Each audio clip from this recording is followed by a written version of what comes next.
Кечөө биз деген төраганы сизди, орун басарларын, комитеттердин төрагаларын безальтернативна шайлап бердик. Бүгүн болсо комитеттердин орун басарларын шайлоо коюп турсуздар. Кечөө диктатура, бүгүн демократия болуп калыптыр. Кандидаттардын ортосунда, депутаттардын ортосунда деген ызы чуу чыгарбай, кечөөnkү жолуңар менен эле безальтернативна кандидаттарды белгилеп коюңуздар деп мен суранат элем. Сиз жакта сүйлөшкөнчөктү, биякта ызы чуу болуп атат. Раз уж решили пойти путем диктатуры в парламенте, идите до конца. Бүгүн биякта деген азыр орун басарлары деп, биякта эл түштүк түндүк болуп, ака, ука, эже, сиңди болуп бөлүнүп атабыз. Туура эмес болуп атат. Комитеттердин төрагаларын шайлап атканда сураган жоксуңар. Вицелерди шайлап атканда сураган жоксуңар. Төраганы сунуштап атканда бир да альтернативдүү кандидаттарды чыгарттырган жоксуңар.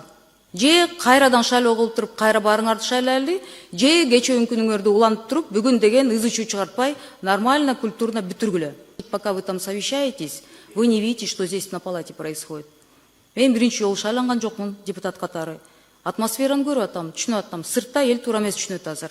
Атаандаштыгы жок эле, шайлоосу жок эле, ар бир комитетке 3төн орун басардын фамилиясы менен чектелдик. Эч кандай андай маселе болбойт. Бул бир. Экинчиден, сиз туура бир нече жолу шайланган депутат катары мен да сизге айтып коет элем. Түндүк, түштүк, тиги бу деген маселе бул жерде болбош керек. Бул маселени көтөргөндүн өзүнүн жоопкерчилиги бар. Эч кандай андай сөздөр бул бийик трибунадан, парламенттин жыйындар залынан мындан кийин айтылбаш керек. Сиз ага жол бербеңиз. Анча-мынча сөздөрдү бул жерде расмий түрдө микрофондо айтыштын кажети жок. Биз ошондой чечтик. Мына акыркы чечим лидер фракциялардын бардыгы менен кеңешип чечтик. Эч кандай ызы чуусу жок эле, кечегидей болуп бүтөт. Рахмат. Төрага, мен сизди кесиптеш катары сыйлайм. Бирок мен сизден суранат элем. Бирибизге мындай комментарий берип атканда деле байкап сүйлөңүздөр. Мени коркутпаңыздар, биринчиден. Мен түшүнүп атам. Эң жогорку тепкичтин бийлигин бутаган бирөөсү сиз болуп атасыз азыр.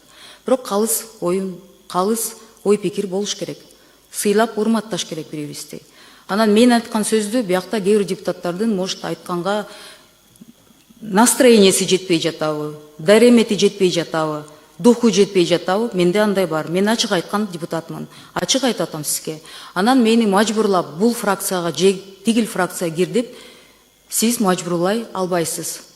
Мени шайлаган элим бар. Ошол эл деген келгенден кийин бизге өзүнчө убакыт бөлүп бер. Ар дайым кабинетиң бош болуш керек. Мен ошого карата мүмкүн бирде топко аралашып кирген жокмун. Анан менин карыздарым жок. Ошондуктан ошондой чечимге келдим. Мен сизден суранат элем. Будьте аккуратнее в выражениях, пожалуйста. Рахмат. Рахмат.